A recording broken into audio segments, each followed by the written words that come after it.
If you think about the case of the H1N1 or Ebola or SARS, they really didn't have the same economic effect because our daily economic activities weren't really as affected as it is now in the case of the coronavirus. It would seem to be a little bit more similar to the 1918 Spanish influenza pandemic.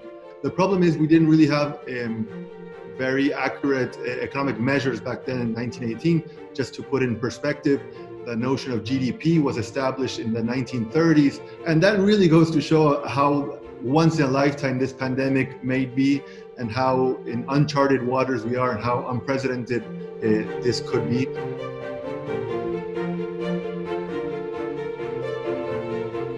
The coronavirus has disrupted the whole supply chain. We see the problems in the manufacturing sector, in electronics, even in pharmaceutical, even on the oil and gas sector. If panic takes over, and if the markets say, enough is enough, we don't know what's going on tomorrow, but let's play it safe, let's get out, they will get out of most industries. You have to really think about the economy as a flow of goods and services.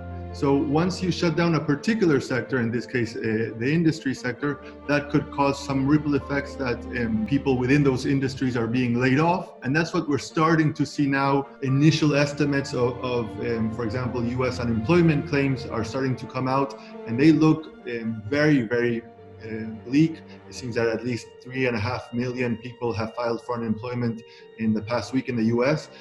To put that in perspective, in the 2008-2009 crisis, the highest it got was roughly 800,000.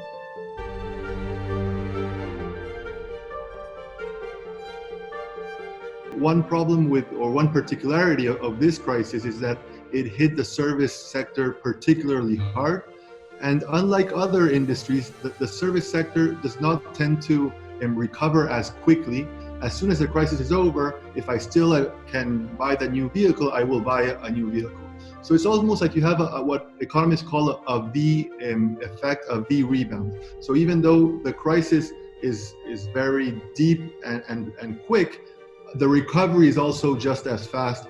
In the service sector, that doesn't tend to be the case. A restaurant meal that you don't consume today, or the haircut that you're not getting this week or these months, it's not that as soon as the crisis is over, you can recuperate those lost meals, those lost haircuts, and those lost type of services.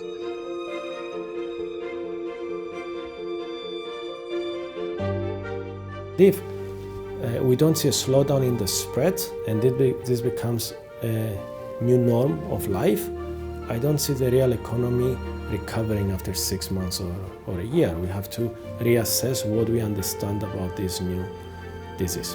So economists have been talking that really this is an unprecedented crisis in that scenario, that the recovery will seem to be kind of very gradual and very slow, and it could go on for many months, even after our normal economic activities are back to normal, let's say. To tackle the coronavirus, all countries need to come together, and they have to start sharing a lot of data and also a lot of information on what they find, because that will lead to the faster creation of a vaccine or a drug against it.